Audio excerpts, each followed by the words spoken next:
안녕하세요, 고상철입니다. 안녕하세요, 보상소리 송팀장입니다. 중상해에 대한 얘기를 한번 해볼게요. 중상해요. 교통사고 중상해. 경미한 사고는 뭐 2주, 3주 염자 이 정도인 거 이제 대충 알겠는데, 그럼 중상해는 그냥 단순하게 생각했을 때는 사고 나서 막 머리에 막 피 철철 흘리고 네. 뭐 여기저기 골절이 되고 이 정도가 중상해가 아닐까 생각이 되는데, 정확한 기준이 따로 있나요? 일단 많은 분들이 이제 중상해에 대한 얘기를 할 때 같이 하는 얘기들이 뭐냐면 형사합의금이에요. 저희가 예전에 그 교통사고 형사합의금에 대한 얘기를 하면서 12대 중과실하고 사망사고 그 다음에 중상해 사고를 얘기를 한 적이 있었어요. 그 얘기 어떻게 보면 연장선이라고 할 수 있는데, 중상해 부상을 당한 경우에는 종합보험에 가입이 돼 있어도 가해자는 형사처벌 대상이 돼요.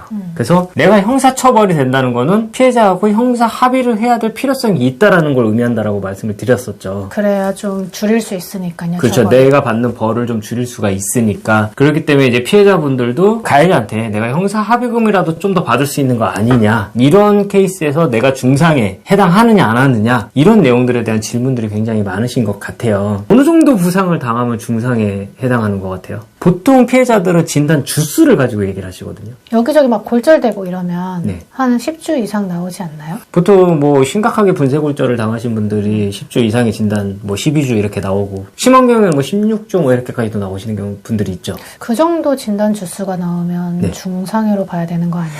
사람들이 주위에서 얘기를 하고 있는 바로는 뭐 10주 이상 아니면 뭐 12주 이상 진단을 받은 경우에는 중상해에 해당한다, 이런 얘기들이 좀 많이 있고, 일반적으로 이제 우리가 운전자 보험에 많이 가입을 하고 있잖아요. 거기에 보면은 형사합의금에 대해서 1급부터 3급에 해당하는 경우 중상해라고 얘기를 하고 있어요. 그래서 뭐 그 안에 해당하면 중상해다라고 얘기를 하시는 분들도 있고, 아니면 8주 이상만 돼도 중상해에 해당한다, 이렇게 뭐 얘기를 하시는 분들도 있고, 뭐 딱히 뭐 기준들이 좀 애매모호해요. 아무래도 네. 진단 주수가 높은 분들이 중상해로 판단할 수 있겠네요. 아무래도 이제 진단 주수가 높다는 건 이제 그만큼 심각한 부상을 당했다라는 얘기이기도 하지만, 또 꼭 그렇지만은 않은 게, 교통사고로 실명이 되신 분들도 2주에서 4주 정도뿐이 진단이 안 나오거든요. 그러니까 실명이 2주, 4주밖에 안 나와요. 네, 맞아요. 근데 이분은 누가 봐도 중상해잖아요. 그럼 실명이라는 거는 내가 죽을 때까지 앞을 못 본다는 거잖아요. 그렇죠. 영구적인 그 장애를 남는 건데, 실질적으로 진단 주수는 얼마 안 나오네요. 그래서 진단 주수하고 중상해 여부하고는 또 별개의 문제예요. 그러면 아까 제가 말씀드렸던 막 골절 이런 분들은 진단 주수가 많이 나오잖아요. 네.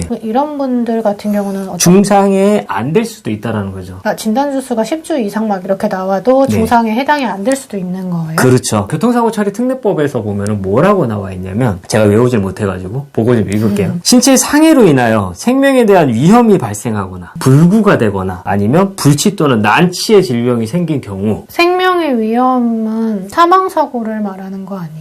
사망사고는 당연히 형사처벌 대상이 되는 거고요. 신체 장기에 심각한 손상을 입었거나 아니면 뇌가 심하게 손상이 됐거나, 이런 케이스들이라고 보시면 될 것 같아요. 그러면 불구는 네. 뭐 팔이 절단되던가 다리가 절단되던가 뭐 이런 절단장애의 경우를 말하는 것 같은데, 불치, 난치는 어떤 경우가 해당이 되는 거예요? 불치는 이제 치료가 불가능하다, 난치는 치료가 굉장히 어렵다, 네. 이렇게 생각을 하시면 되고, 보통은 이제 정신장애, 아, 정신장애. 그렇죠. 아니면은 신경계통 손상으로 인한 마비, 그러니까 뭐 하반신 마비, 뭐 이런 마비들, 그리고 아까 말씀드렸던 청력이나 귀를 완전히 먹은 경우, 아니면 시력을 완전히 손상된 경우. 아, 그런 경우가 해당이 그렇죠. 되겠네요. 추가적으로 차가 복부를 밟고 지나가면서 생식 기능을 완전히 상실을 했다라거나 성기능이 거의 불가능하게 됐다거나, 이런 케이스들도 전부 다 중상해로 판단하는 내용들인 거죠. 뭐 진단 주수가 많이 나온다고 다 중상해가 아니라, 말씀하시는 거 들어보니까 그 사고가 나서 앞으로 후유장애가 남느냐 안 남느냐, 그렇죠. 이걸로 판단을 하는 거네요. 그렇죠. 이 사람의 신체에 얼마나 심각한 손상을 입게 됐느냐. 물론 이제 이 부분에 대해서는 수사기관에서 판단을 하게 될 거예요. 그래서 이 사람을 중상해로 처벌을 할지 안 할지. 그래서 사건 초기에 이 사람이 어떤 부상을 당했는지를 보면은, 사고가 났는데 팔이 하나가 이미 완전히 없어져 버렸어. 그러면 이 사람 이미 중상해인 거잖아요. 단순한 골절만 가지고는 그렇게 판단하기는 어렵고, 내가 중상해에 해당한다라는 판단이 든다고 한다면 나를 치료하고 있는